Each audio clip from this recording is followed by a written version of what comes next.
My husband's first love and I are both pregnant at the same time, yet he's trying everything to make me raise his mistress's child. Haha. I'll play along with you. Learning my husband slept at his first love's house after a class reunion, I was utterly disillusioned. His first love posted a picture of him sleeping on her social media, still restless in his sleep, just like before. The comments on the social media post were all congratulating them on getting back together. I coldly commented, "A match made in hell, may it last forever. Don't forget to invite me to the wedding reception, I'll give a wedding gift." Looking at the comment I just sent, I let out a long breath and lit the cigarette in my hand. The wedding photo on the wall now pierced my eyes. My husband Ethan didn't come home that night. I tossed and turned in bed, unable to sleep, old memories flashing through my mind. The next evening, as soon as I got home from work, I saw my husband sitting on the couch, looking upset. I hung my handbag on the nearby rack and walked straight past him. "Grace!" He slammed his hand on the table, stood up, and glared at me fiercely. "What did you mean by your comment last night?" I looked at him and laughed aloud. "What do I mean?" "The literal meaning, of course. You slept at someone else's house, and you're asking me what I mean?" He frowned, taken aback. "Can you stop using your dirty mind to speculate about my friendship with Jade? Nothing happened between us yesterday." After saying that, he sat back down on the couch, feigning misery as he smoked. Every time we argued, it was like this. When he had no real argument, he'd start to sulk. And I, unfortunately, used to fall for it every time, always rushing over to comfort him. But this time, I gave him a cold glance, not moving an inch. Seeing my lack of reaction, he stopped his feigned sobbing. In the years we'd been married, I've tolerated everything from Ethan. Perhaps he truly thought I had no temper, becoming more and more audacious. But this time, I'd been cuckolded. What woman could stand that? "Grace, I slept on the couch last night. Jade was alone in the room. Don't you have even that much trust in me? Come on, Grace, stop making a fuss, okay? Delete that comment. Don't make us all look bad." Ethan's words made me want to laugh. Jade's photo angle clearly showed two people lying in one bed. What was he still trying to argue about? Besides, Jade could have simply deleted her social media post to resolve the issue, but she refused, instead expecting me to delete my comment. Was it because she couldn't bear to lose the blessings from others in the comments? I'm not deleting that comment, and furthermore, I took the divorce papers from my handbag and placed them on the table. "Sign this." My voice was calm. I'd been disappointed too many times. Now, my heart felt much more at peace. Ethan's eyes widened as he stared incredulously at the divorce papers I'd placed on the table. "Grace, are you crazy?" Yes, I felt like I was. In these years of marriage, I had endured so much heartache and pressure, yet all I received in return was a lack of sincerity. Who wouldn't go crazy in my shoes? The fact that I could now calmly share a room with Ethan and discuss divorce was already my biggest concession. In fact, for years, I'd known that I never truly held a place in Ethan's heart. For him, Jade was his only one. These things hadn't just started happening recently. If I thought about it, there had been signs for a long time. 3 months ago, I accidentally saw his interactions with Jade on a social media app. He posted a photo of the two of them with the caption, "Love that can never be." And then he commented, "Our love always seemed to fall short. My parents' opposition forced us to go our separate ways. My current marriage is dull and tedious, with no desire to continue. But luckily, she's back by my side, like my salvation." In reality, Ethan and I had a very good relations. Hip once, not worthless as he claimed, nor dull and tedious. All of this changed after Jade returned. He gradually started avoiding coming home, began working overtime frequently, and always returned late at night. To accommodate his work schedule, I tried to stay up late, hoping to talk to him more. But even so, our conversations grew fewer and fewer. His topics always revolved around Jade, that so-called salvation. Slowly, I began to realize that Ethan's heart was no longer with me. His gaze, his smile, even his tone of voice, no longer belonged to me. During those days, I constantly told myself that maybe I was overthinking, or perhaps he was just momentarily confused. But reality struck me again and again. That post made it impossible for me to deceive myself any longer. One day, while he was showering, I accidentally saw his phone screen again, displaying his conversation with Jade. Their words were full of flirtation. I couldn't accept the content. I confronted him, but he just smiled faintly and told me, "That's just a joke between friends." To be honest, I was foolishly naive back then. I couldn't let go of Ethan. His every frown and smile tugged at my heart. Or perhaps it was possessiveness at play. I hoped Ethan would return to me from Jade. I began to reflect on whether I hadn't done something well enough. I redoubled my efforts to be good to Ethan, buying him bags, cars, everything he wanted. But after he took the gifts for granted, he'd say a few sweet words, as if comforting a puppy, and then his attitude would return to normal. Jade and Ethan had known each other since high school. Ethan had always been infatuated with Jade, but his parents disapproved. Jade's family wasn't well off. In fact, their money wasn't earned through legitimate means. Her father was sentenced to over 20 years in prison for running a loan sharking operation, and her mother remarried afterward. Ethan's family ran a small business and had a decent background, so naturally, they wouldn't accept a delinquent like Jade. So they were forcibly separated, but ultimately, it wasn't successful. Their relationship ended because Jade broke up with him. Jade later moved to another city to pursue her career and disappeared without a trace after that. At that time, my family's company was flourishing, and many small business owners came to connect with us. Among them were Ethan's parents. I was smitten with Ethan at first sight, but I didn't show it. Instead, Ethan was the one who first added me on WhatsApp. His parents were naturally pleased and fully supported our relationship. So, we naturally got together, and our life was always happy and harmonious. The only regret was that we hadn't had children yet. He always said he wasn't ready. I respected all his decisions. Even without children, I would continue to be good to him as always. But everything changed after Jade returned. Pulling my thoughts back, I slapped the divorce papers on the table, and he froze. He looked at me in disbelief, then a moment later, a look of understanding appeared in his eyes. Grace, are you really trying that old trick of provoking me? It's so cliché. You're just jealous of Jade, aren't you? So petty. Come on, stop it.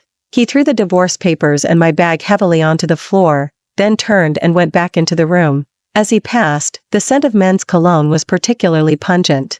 After Ethan slammed the door shut and entered the room, I sank weakly onto the couch, my heart a mix of emotions. I had never imagined our marriage would come to this. The sweetness and happiness we once shared now only remained as arguments and betrayal. I picked up the divorce papers from the table, my vision blurring. The vows and promises we once made seemed so hollow in that moment. I tried to calm myself, but the pain in my heart surged like a tide. Suddenly, I started dry heaving uncontrollably, making it hard to breathe. Lately, I had been dry heaving intermittently. I took a pregnancy test from the drawer and went to the bathroom to use it. The moment I saw the result, my hands began to tremble. We were having a baby. At that moment, excitement overwhelmed my reason. I thought, if we had a child, would Ethan and my relationship gradually improve? Perhaps, this child could become a turning point in our marriage, bringing new life to our relationship. I took a deep breath, walked to the bedroom door, and gently knocked. He opened the door, his eyes filled with indifference and exhaustion. Ethan, I just took a pregnancy test. We're having a baby. I tried to keep my voice calm, but I couldn't hide my excitement. His expression instantly became complex, a flicker of panic in his eyes. He didn't speak, just gripped the doorframe tightly. I know you might not be ready, but I think we can start over for this child. We can try to fix our marriage, to give our baby a complete family. I tried to persuade him, and myself. He was silent for a moment, seemingly deep in thought, then he put on a smile. Yes, we're having a baby. So when you doubted me, my heart turned cold. How could you not trust my efforts for this family? At that moment, I froze. My joy was instantly replaced by deep guilt. I even began to wonder if I had been too distrustful of my husband. Ethan, I'm sorry. I shouldn't have doubted you like that. I sighed, looking at the tears in his eyes. Ethan didn't answer me. He just turned and went back into the bedroom, closing the door. I stood at the doorway, my heart filled with mixed emotions. I began to be extra good to Ethan, dedicating almost all my time to him. I constantly bought him gifts, and whenever there wasn't a major company task, I'd come and spend time with him, hoping to mend our relationship. His tone towards me gradually softened, and it felt like we were back to how things used to be. I even started looking forward to a sweet life for our family of 3. Every time I thought of the child I was expecting, my heart filled with anticipation and joy. However, Ethan's attitude made me uneasy. While he was no longer cold towards me, he didn't show much enthusiasm either. He always maintained a subtle distance, making me unable to fathom his true thoughts. Ethan, what do you think we should name the baby? I tried to start a conversation, hoping to bridge the distance between us. He smiled faintly, but a hint of hesitation flashed in his eyes. Let's talk about that later. Right now, the most important thing is the baby's health. I felt a little disappointed, but I didn't press further. I understood he was still holding a grudge about what had happened before. I got off work early today and wanted to go for a prenatal checkup. I called Ethan, and he said he was very busy, so I considerately went to the hospital by myself, doing all the various tests upstairs and downstairs. They're so sweet. I wish I had a husband that handsome. That girl just said she wasn't feeling well, and her husband stroked her hair and kissed her. It's just too sweet. A nurse had just come out of the room, sharing with a colleague, her face beaming with smiles. As I walked to the room's doorway, I subconsciously glanced inside. I froze. Laughter echoed from inside, they seemed very happy. I heard Jade's voice. Ethan, what will the baby's name be? Have you thought about it? If it's a girl, let's call her Mia as in, never forgotten. Jade chuckled and said, all right. The atmosphere was heavy for a few seconds before Jade spoke again. Do you think Grace will lose it if she finds out I'm pregnant with your child? In that moment, I froze completely, feeling as if all the blood in my veins had turned to ice. My anticipation and joy were ruthlessly torn apart. I stood silently outside the room, listening to the conversation inside, a storm raging in my heart. I felt an intense pain spread from my heart throughout my entire body. I gave a self-deprecating laugh. So, all along, Ethan didn't want tea. Oh, name the baby, he just didn't want this child at all. Who cares? We'll deal with it when she finds out. I've been really annoyed lately because I accidentally got Grace pregnant too. I need to find a way to make her abort the baby. Ethan said it so casually, and I could even sense Jade's smirk through the door.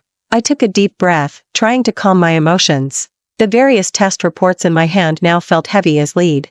I didn't have the courage to open the doorknob and witness their sweet and loving scene. I turned and walked towards the hospital exit.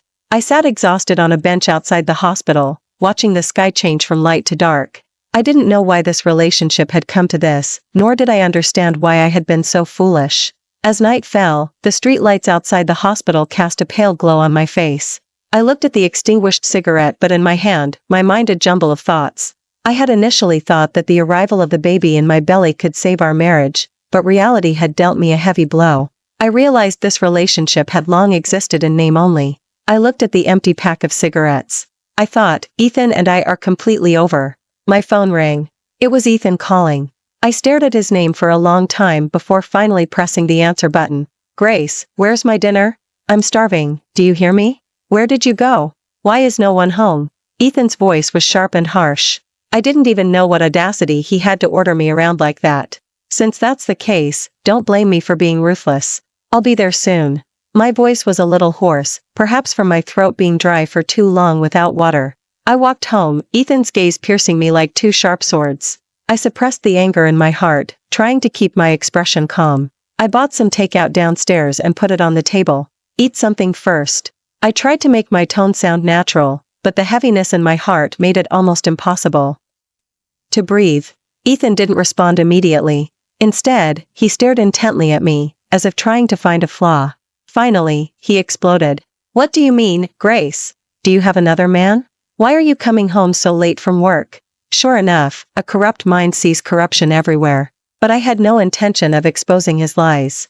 Something came up at the company, it delayed me a bit. I said to him calmly. He frowned but said nothing. I've decided. The baby's nickname will be Mia. It has a good meaning. I hope she can persevere and stay true to herself. Ethan said this as he opened the takeout container. Yes, what a great name. Keep it in mind, and it will eventually respond. His unforgettable feelings for Jade resulted in this child. Calling the child Mia certainly made sense. I speculated on Ethan's true intention. He probably wanted to swap out my baby for Jade's once it was born. I forced a smile, trying to hide the pain in my heart. Mia, that's a very good name. I tried to make my voice sound light, but the heaviness in my heart grew more pronounced. He didn't notice my unusual demeanor, continuing to speak on his own. Once the baby is born, I'll need to have a serious talk with you. We need to create a good family environment for the child. I nodded, watching him speak shamelessly. I truly couldn't understand how someone could be so thick-skinned. Also, the house will eventually go to the child anyway, so let's put it in their name once they're born. I'm worried you might find a mistress in the future and give the company to your illegitimate child. Ethan's words instantly ignited a fire of rage within me, but I still tried to remain calm. He actually wanted me to hand over the house. He really had a cunning plan. Ethan, regarding the house, I have my own arrangements. After the baby is born, we'll have many things to discuss, including but not limited to the child's education, upbringing, and company inheritance issues. I took a deep breath, trying to make my voice sound more convincing. Ethan looked at me, a subtle hint of triumph flashing in his eyes. He seemed to have already anticipated my compromise, as he had long grown accustomed to my concessions in this marriage. Grace, don't you dare regret this. After all, the child is innocent and needs a complete family. His tone was full of provocation.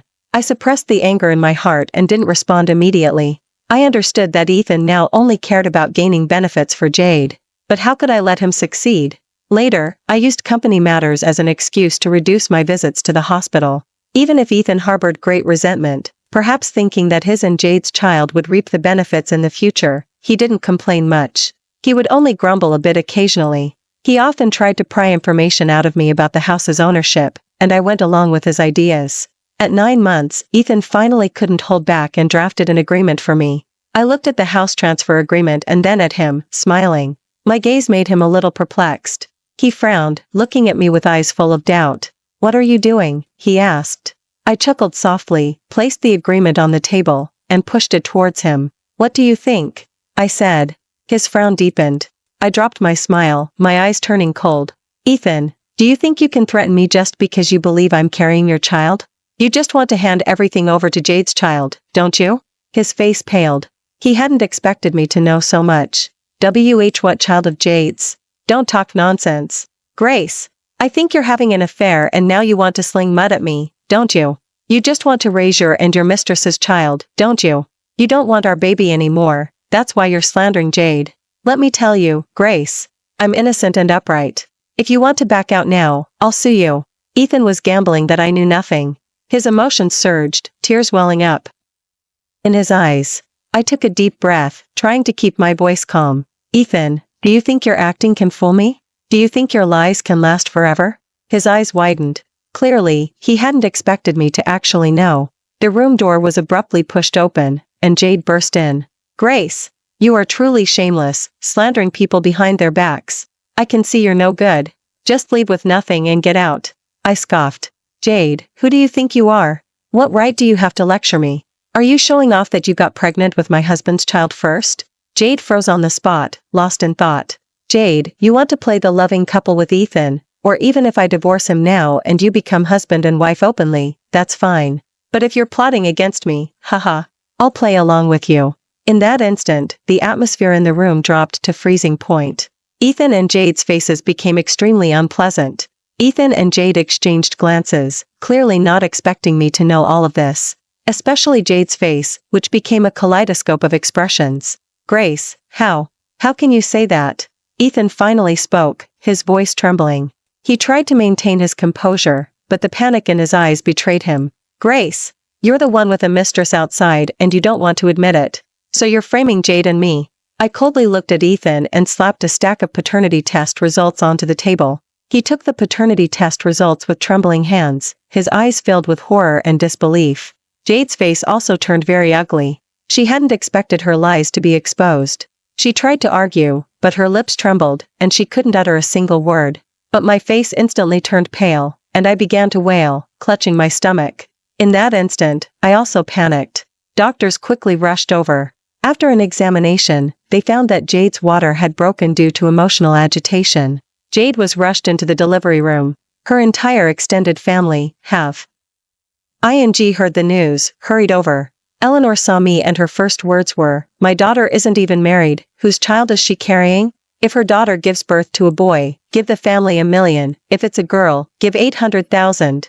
I chuckled and pulled Ethan in front of Eleanor. "If you want money, ask him." Ethan stood awkwardly, then abruptly pulled his hand away from me. Seeing Ethan's embarrassed expression, Eleanor bristled again. "What do you mean by this? What's the meaning of this charade? You don't want to take responsibility, do you? Let me tell you, our Jade went through hell and back for you, and you won't even give her this much money?"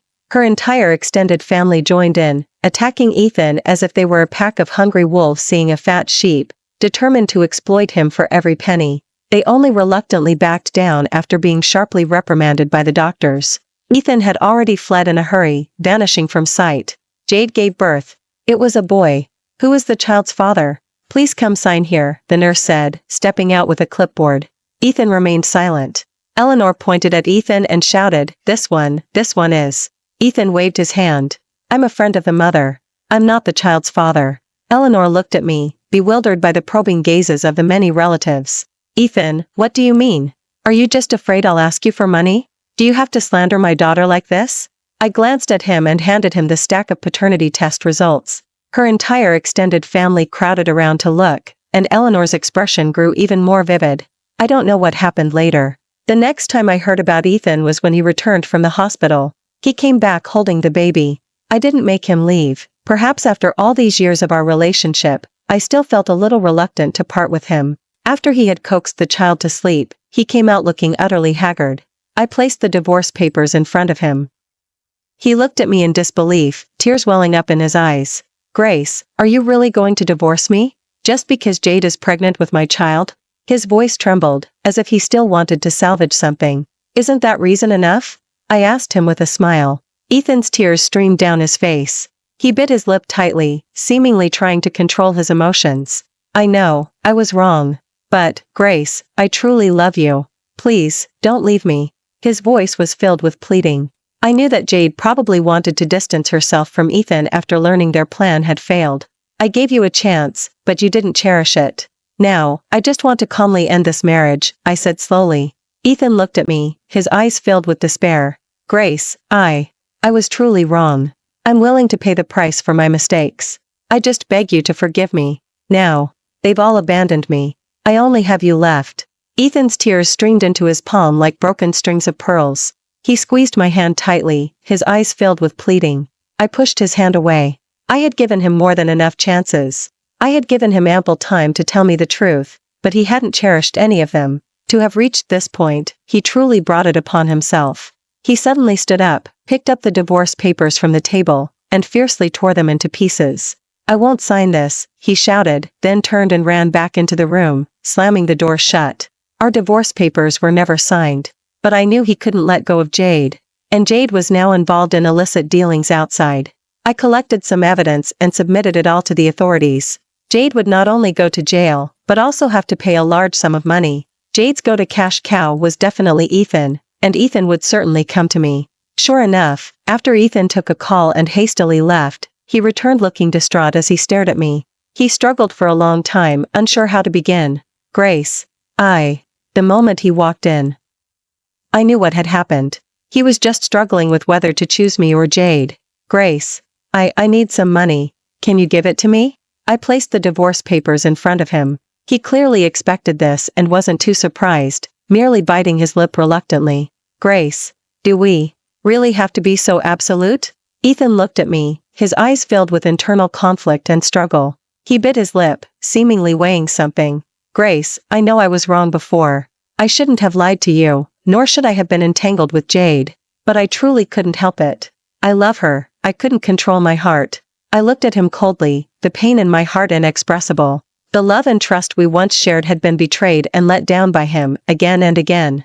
Ethan, do you think you still have the right to talk about love? Your actions have utterly disappointed me. The chances I gave you, you squandered them again and again. His tears streamed down. He lowered his head, his voice trembling as he said, I know I was wrong, but I truly had no other choice. I don't want my child to be born without a father. Perhaps anger had reached its peak, and I felt nothing anymore. Ethan, I can give you this money, but you must understand that after this, there will be absolutely no relationship between us. You'll leave with nothing but the child. He looked up, a hint of resolve flashing in his eyes. He nodded. I'll sign. I'm willing to sign. As long as you give me this money, I'm willing to give up everything. I sighed, took out a check, and filled in the amount he needed. Then, I placed the check and the divorce papers in front of him. He took the check. As he signed, his hand trembled so much he could barely hold the pen. After signing, he handed the divorce papers to me, his eyes filled with complex emotions. Grace, I know I've lost you, but I truly love you. If only I could, I hope to start over. I looked at him, a bitter laugh in my heart. Start over? There was always Jade between us. Grace, can we still be friends? I spoke lightly, my tone carrying undeniable resolve. Just go. Don't bother my life anymore. His body trembled involuntarily, as if a mere breeze could shatter his fragile defenses. His desolate figure made my heart ache, but all of this was brought upon himself. He had no one to blame but himself. I had actually left him a way out. If he were smart, this money would be enough to support him and the child for several years. But if he remained stubbornly deluded, he would only suffer. After that, I heard no more from Ethan. I don't know if he gave the money to Jade or kept it for himself. But one day, when I saw him on the street, carrying the child, dressed in rags and sitting by the roadside looking somewhat deranged, I knew he had made the wrong choice again. But none of it concerned me anymore. I rolled up my car window. Not interfering with others' karma, everything has its own destiny.